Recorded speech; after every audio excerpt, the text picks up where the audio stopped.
For most of us, going for a job interview can be a little nerve-wracking. I mean, if you're that good at them, perhaps you've been to too many of them, which isn't the best sign for a potential new employer. The ideal candidate most employers are looking for is someone who will be committed for a period of time. This type of team member isn't necessarily used to job interviews, so is likely to be a little nervous. Hi guys, Tom Aldridge here from Suburban Pest Management. Over the last decade, I've interviewed hundreds of applicants. I've seen the good, the bad, and the ugly. Whilst I've only ever been on one side of the table, I put together this video aimed at the person on the other side of the table in the hope that I can make it easier for those going for a job interview. Now naturally I would love all the great technicians out there to apply for a role with us, but I've made this video so that everybody can benefit. So let's start from the beginning. Firstly, you really need to piece together a resume and a cover letter. In the cover letter, you want to focus on your career ambitions, but link them back to why the company would benefit to have you as part of their team. If you focus the letter solely on yourself, it may not give the best impression. I started my own business last year, but things are slow. So I want a job with you guys just to help me through until I get busier. Whereas a more appropriate approach might be something like this. I saw your ad and thought my experience with commercial work would be a great asset to your company. I'm looking to build a long-term relationship with a company.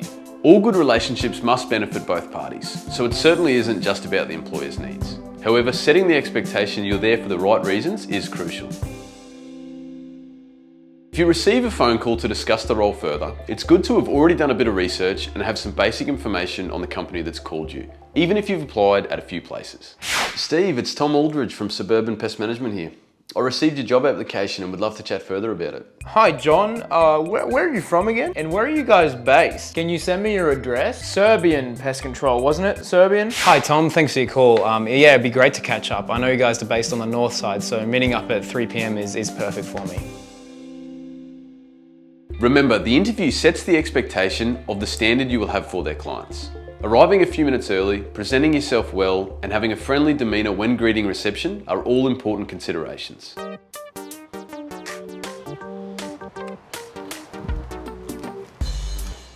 Hey love, how you doing? Good, thanks. How are you?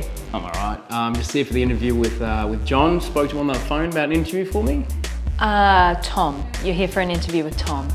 John, Tom, whatever. Yeah, sorry I'm 10 minutes late. Yeah, traffic was just chockers. Absolute chockers. No worries. Take a seat. I'll let Tom know you're here. No worries. Cheers.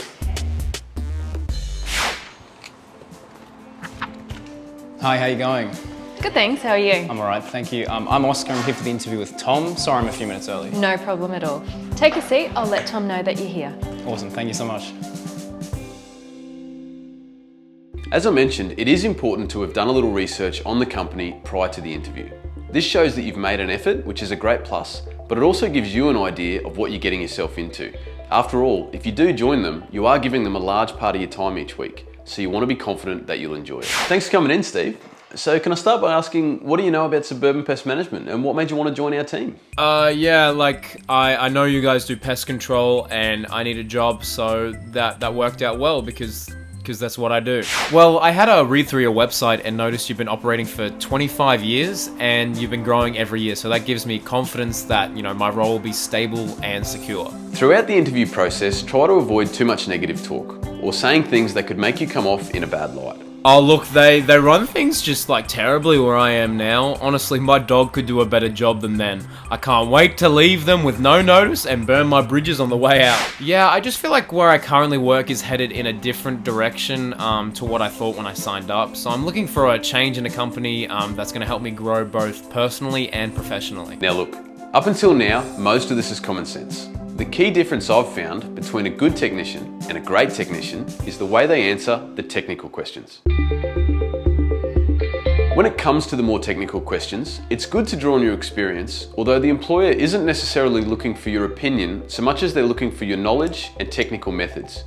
Vague or basic answers doesn't really show your knowledge, and talking about products doesn't necessarily either. What's your process when it comes to a German infestation in a commercial premises? Oh, you just gotta use like heaps of Seclera, like that stuff is awesome. I hate that Temperate. I only ever had problems with it. I believe the key to Germans is to focus on the inspection and the integrated pest management approach. If hygienes and conducives are an issue, no chemical will overcome the problem. Once I've done this, I do have a few products that I find more effective than others, but it's mostly about how you apply it. Ultimately, it's getting the client on board with working together and to get on top of it. What do you feel is the best approach with a client when you've just found termite activity in their home? Oh, I tell them they're Then I tell them you have to dust or you're wasting your time. And then termite or drill and inject all the way, no two ways about it. I normally price based on how nice the car is in the garage too.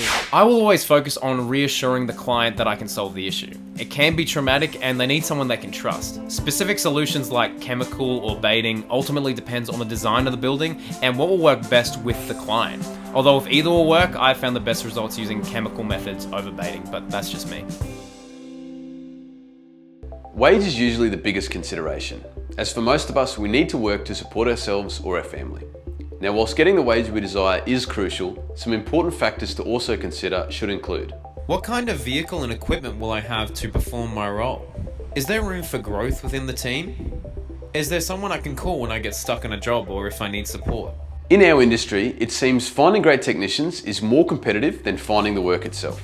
At Suburban, our focus is on great training, an awesome positive culture, and an enjoyable place people want to come to work.